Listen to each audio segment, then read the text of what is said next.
We were probably the first brand in lifestyle inspired by golf, super heavy. So it is a lifestyle brand first. Golf is just everything's a and golf. So I do a lot in my life, and obviously I play golf.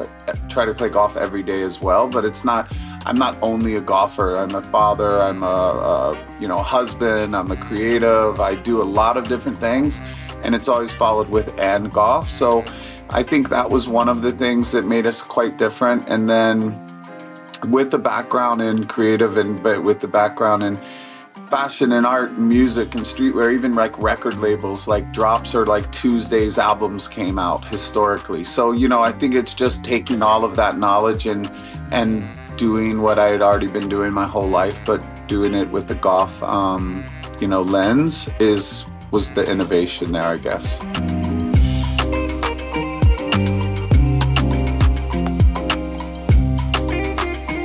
Hi, I'm Mike Berland, and this is the Innovator Series, inspired by my book, Not About Golf, where we talk to the most interesting people transforming golf from the outside in. Today's guest is Stephen Malbon, co-founder of Malbon Golf, the brand making golf younger, cooler, and way more culturally relevant. With roots in streetwear and fans like Justin Bieber and Travis Scott, plus collabs with big name brands like Jimmy Choo and Gap, Malbon Golf isn't just changing how the game looks, it's changing who feels welcome to play. Stephen and his wife Erica launched Malbon to show a new generation that you can love golf and be yourself. No need to conform to outdated rules. Style, creativity, and passion belong on the course too. We'll talk about how they built the brands and why making golf cool is helping grow the sport. Here's my conversation with Stephen Malbon. You golfed when you were young, but I remember you telling me the story from my book, Not About Golf, that you actually went into advertising. You sort of moved away from golf for a while, right? Yeah, golf I played when from the time I was 12 to 15, and then I kind of bailed on it. I did caddy in art school in Atlanta, and I got obsessed for the second time, and then picked it back up when I was like 33 or 34. And that's what made me start really thinking about, like, why do people stop golfing for 20 years through their 20 through their teens and 20s, and then pick it back up when they're mid 30 and play the rest of their life. So it's very easy to get kids to play when their parents tell them what they have to do. It was very challenging to keep people engaged through, like I said, they're like late teens and 20s.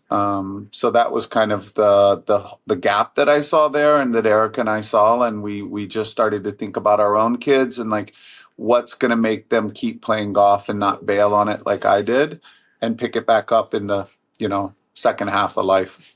I first became aware of Malbon in 2017 when I was working for StockX, and they told me about a big drop that they were going to do exclusively called DropX with a brand called Malbon and New Balance. And I thought that was the coolest thing ever. Is that about when you guys started, or what's your backstory?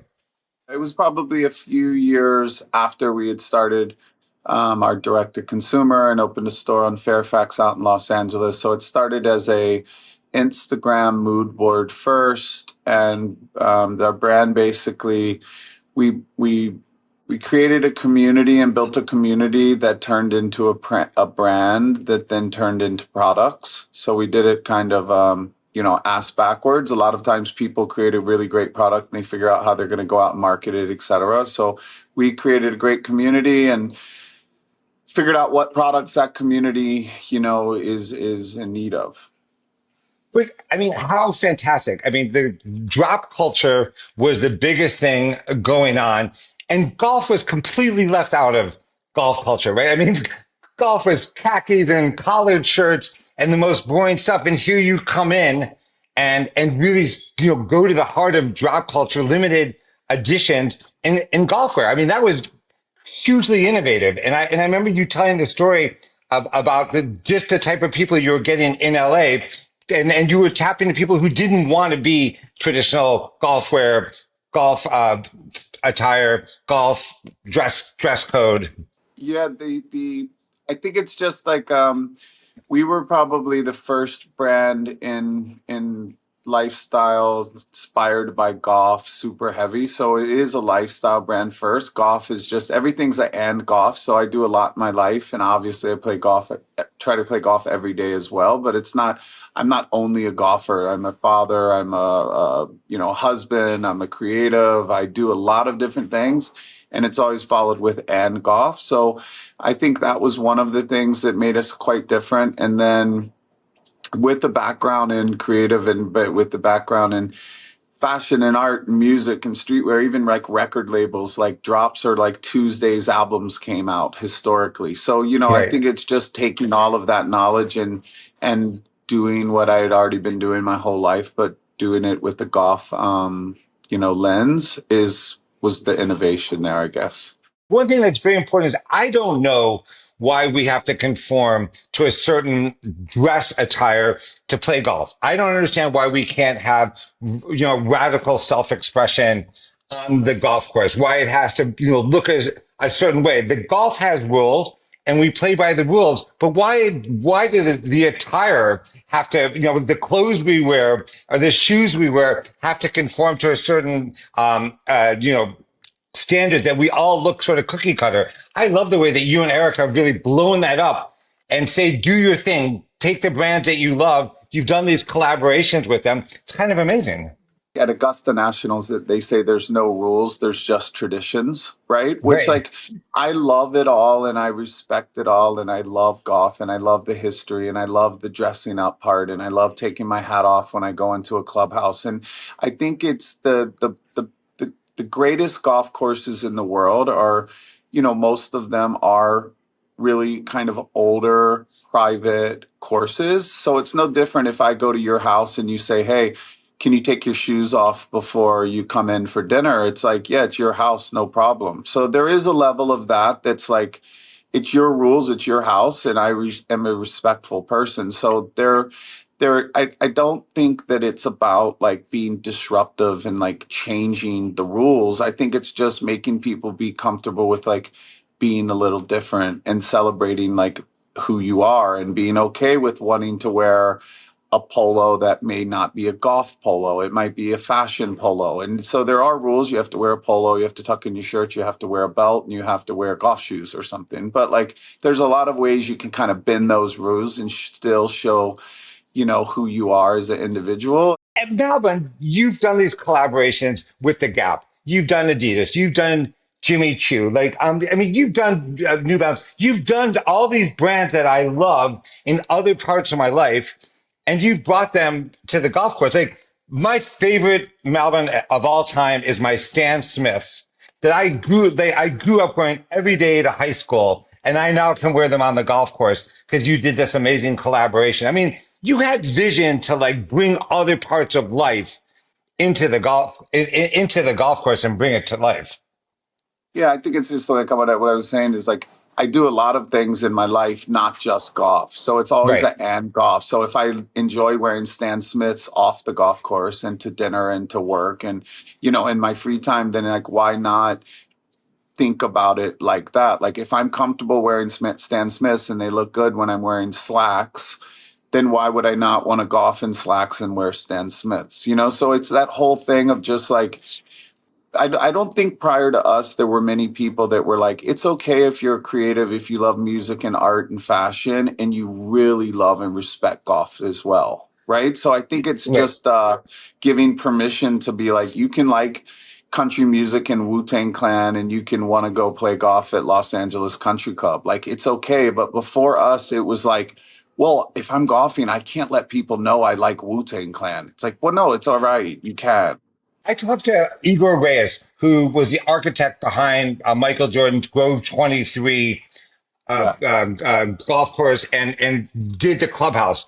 And he sort of described that Michael Jordan wanted the sort of basketball court feeling of being on the court, watching the players come in, having a club atmosphere, having drinks, having music, and it was still golf. And I think that really sort of set the standard of it's golf can be experienced in many different ways. And I feel like on a fashion sense, if I'm closing it, you're giving that same permission and making it accessible to so many more people. And my question is, How's it going? Like, how's your business going? Is it taking off? Are people accepting it? Where are we at? We've talked a couple times over the years. I mean, I see Melbourne everywhere, so I'm, with the Gap and what have you. To me, it's taking off. But how's it going? It's going good, man. It's going really fast, and it's a global brand, which is wild that in this short of a period, we have stores all over Asia. We're opening stores Great, in the Middle East. We have distributors in, a lot of different countries. South Africa. We're working with the Morocco Federation of Golf. We're in Vietnam, Philippines, Korea, China, Indonesia. We're opening stores and flagships all over the world, and here in the States, we'll have our 12th store open by December, I think, in the States, and then looking at London and Paris as well, and getting into Europe. So we're going for the 10% of the greatest golf clubs in the world. I think there's 16,000 golf courses. So we're trying to get to that 1,500 number of the 1,500 greatest golf clubs and resorts. So we're at Pebble Beach, where there's a lot of like really brilliant shops, and then we're in fashion stores like in London. We're in Selfridges and we're in Harrods, and like different fashion going on, and green grass clubs and resorts going on at the same time. But our business is it's very focused on direct to consumer as well, and having our own flagship stores. But yeah, it's gone really quickly, and we're kind of adding different product segmentation, and we have a high-end brand, a line called the Preserve. So it's the Malbon Preserve collection. We right? have men and women's performance, which is a whole nother, thing. And then we have a program called Icons, which are all of like your basics that'll always be available in multiple colors and sizes, et cetera, et cetera. So while we're doing collaborations that drive, a lot of noise and a lot of energy and a lot of fun and gets us in front of new different groups of people, it also helps to have products available at all times. So that's been a very much focus over the last year or so, and so that's really exciting to see all of that come into life. In my data, I'm picking up a surge in female golfers, a surge in Gen Z coming into the sport, a surge of people playing golf on grass, and as well as in simulators, places like Five Iron coming on strong. I mean, it seems like you're really riding that surge, and Malvin is right, right at the crest, just sort of surfing it and driving it.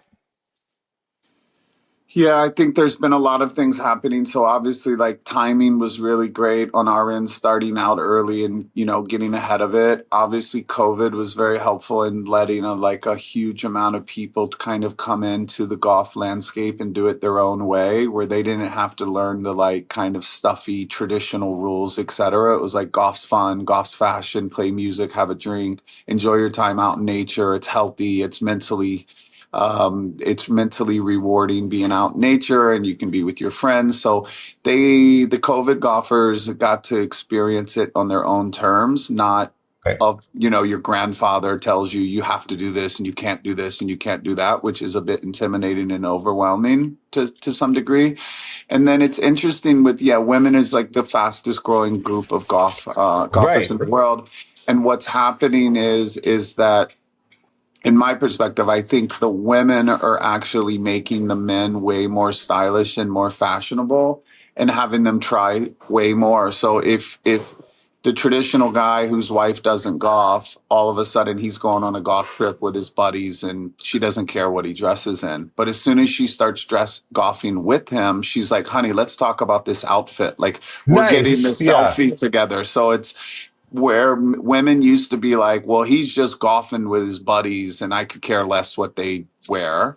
Now it's like, well, I'm dressing really cute. So, like, let me help you with your wardrobe a bit here when you're golfing, which is actually great that the women's touch is actually helping improve how men are dressing and putting themselves together on the course globally.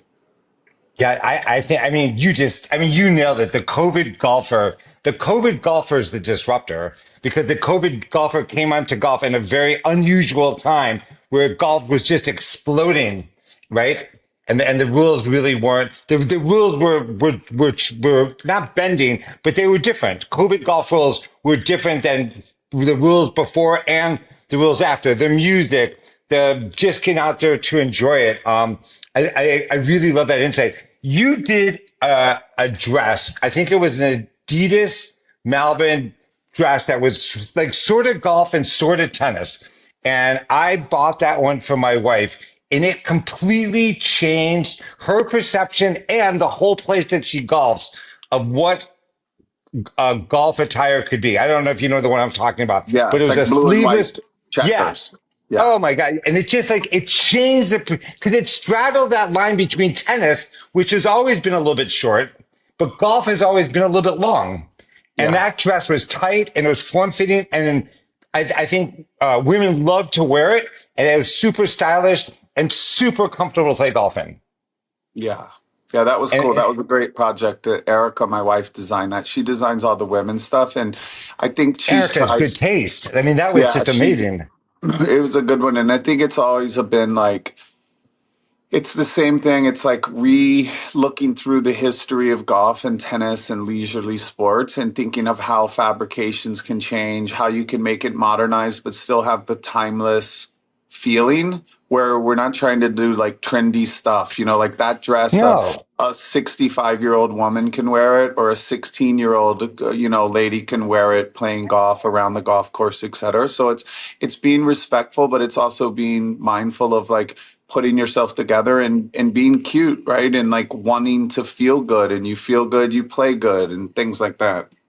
you change. I mean, that dress with the little M changed, and her name is Marcella. So I said that the M was for her. I didn't tell her it was Melbourne. I said that dress is for you. Look, and they monogrammed it for you. It changed the whole perception of the Walkabout Country Club. Like it was just an amazing. It was an amazing, like sort of signature piece that transformed what was could be worn. So okay, I'm going to put you on the spot because I think you've got a good perspective on this. What's coming next? Like I've seen where you've been. I watch you so closely. What should we be looking for in the next 12 to 18 months? Because you guys are always innovating. Um, well, I think just like as a brand, the brand golf got really cool in a quick period of time. So now it's like going on the other direction. Like there's a lot of people who, um, you know, there's people that'll be like, well, those Jordans are really cool, but like that's not. I don't know Yeah, if I could pull it off, right? Like it yeah. might not be. It might be a little too cool for me. So I'm into this whole like golf is the common ground, and like the golf doesn't care how much money you make, who you voted for, what you do in your bedroom, or any of it. The golf course doesn't care, and like I don't actually care either when it comes to it. So I think it's just like celebrating and pushing this narrative of like Malbon's for everyone, golf's for everyone, and like there you can go and play golf with someone who in the real world you may have big differences in some political thing or something, but when it gets on the first hole, it's like, all right, I don't care about that stuff. That's for TV. Like, what club are you hitting? Like we're in this together The and golf let's chit get chat, through right? these obstacles and hazards. Yeah, and it's like I don't care about all that stuff. Like what is the wind in our face? Which way is the Right. wind blowing right now? And all of a sudden people who are in the real world are polar opposites are all of a sudden like best friends for 4 hours as they fight through the elements and the hazards and the obstacles ahead at playing golf. And then on the brand side, we're globally, we're getting bigger, right? We're globalizing, we're scaling, we're doing all of these fun things. We're working on our first Malbon Golf and Wellness clubs where we open full blown country clubs, Right. which that's going to be super fun. And this whole Malbon Home program and project that we've been doing, where looking into more like hospitality and real estate plays. And just again, it's a community, it's a brand, it's a feeling that we're selling. Obviously, you could buy a polo, but if you could also buy into a membership of a club and be able to reimagine those type of things that have been around a really long time. And even on the like pro team Malbon side with PGA players and LPGA and Champions Tour, et cetera, like reimagining and trying to be innovative in that space too, where we can partner with big corporate brands who have historically had touch points in golf and sponsored players. But like, what if Malbon and a really big, a financial company signed someone together? Like, what does that look like? So that's like some really high level fun stuff that we're doing that I'm super excited about. We're also adding product in optical and like sunglasses and that type of thing because again, like I play golf a lot and I need to wear sunglasses and protect my eyes. And then we're working through, been putting a lot of time and energy and working and making sunscreens and serums and lotions and all types of like skincare type of stuff as well. So there's different product segmentations that we're keeping to pushing, and the real estate play of properties is also awesome. So Malvin, what I'm hearing is you're going sort of end to end. I know about the Discovery and some of the other places that are putting together Cabot, putting together Yeah, courses all around the country that you can join. But it sounds like you've got it more holistic. Like I know, like Erica's other business was around wellness, right? yeah, So, exactly. so, And so, so you're tying more of Erica's roots and your roots together to have a more integrated experience? yeah, and like culinary and shopping and retail experiences and wellness and health and spas and golf. Of course, everything's and golf. So, do you really Right. need 18 holes? Like maybe 13 holes is enough, right? Like I Oh my don't. God. There, 13 holes there's is like plenty most of the time. yeah, 18's a lot, and 18's a so I lot. I think it's just like I go to Disneyland, right, with my kids and have Yeah. historically, and Walt Disney said it's like the happiest place on earth. Well, that's not the happiest place on earth for me. What's the happiest place on earth for me is somewhere that my wife and kids are really happy at, and it also has golf. So I'm Right. just thinking of these clubs as like developing it with my family first. And if my wife's happy and my kids are happy and I have 12, 13, 15 holes of golf and great practice chipping area or something and good food, like that sounds like the happiest place on earth. And the happier my wife and kids are to go, the more often I'm going to get to go, rather than like the good old boys club where a bunch of dudes go play golf together and drink and smoke cigars. Like, what could it look like into the future? Right, a more right, a full family experience. Like I think those days of guys sort of slipping off for 5 or 6 hours and leaving everybody home. I mean, every trend I'm seeing that still exists, but it's going away because more people want to be together, and the golf course isn't exclusively for for guys on Saturday, for women on Wednesday. Like that's all changing. And I can see it very clearly. So, Stephen, I know you have to go, and you're giving Erica a golf lesson. That's pretty brave. Like for her to be able to take a golf lesson, for you to be able to give a golf lesson, that shows the strength of your relationship. How long have you been giving her golf lessons, and how's she doing? I coach her and I coach my son Remington, and it's funny. Like I always joke around. It's like, and in teaching her golf, it's the only time that she listens to what I have to say and doesn't question. It's just literally like, I think it's funny. Like sometimes we've been working on a thing where it's like I want her to feel like she's stopping at impact. So like big turn, everything's fine, and then literally stop at impact. Which then, if your arms start to go slower, your body really rapidly like rotates, and then you can hit the Right. ball very pure, and it's funny, like in any other subject in life, if I were to tell her something like that, and if she says like, well, why, I would obviously respectfully explain why. But when it's golf, it's like it doesn't matter why. You're just I'm your instructor. Just do it. Just stop at impact. The why is irrelevant. So it's quite Just funny, and watch the it's ball fly. that's actually a breeze. Yeah, the most challenging one was we played in we play in husband wife alternate shot golf tournaments at the club, Nice, and nice. that's a good test of your marriage for sure. That one's different. Instructing is like a breeze compared to alternate shot husband-wife golf tournament. My favorite golf partner is my wife, Marcella. I'm actually going to go play with her. We play in match play as a season long tournament. We play as a couple, but we're playing against two male scratch golfers. And Marcella is intent on winning that match. And so we've been Let's practicing. go. We're going to get some strokes. She loves it. I love watching her, and we have so much time playing golf. It is our favorite activity, and you're exactly right.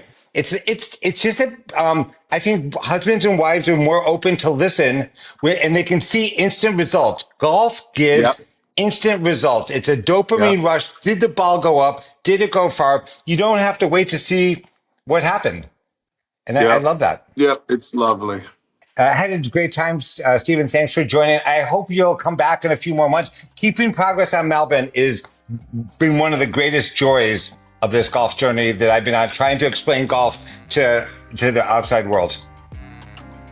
Well, thank you so much for having me. I'd be honored to come back anytime and keep it up. Appreciate you.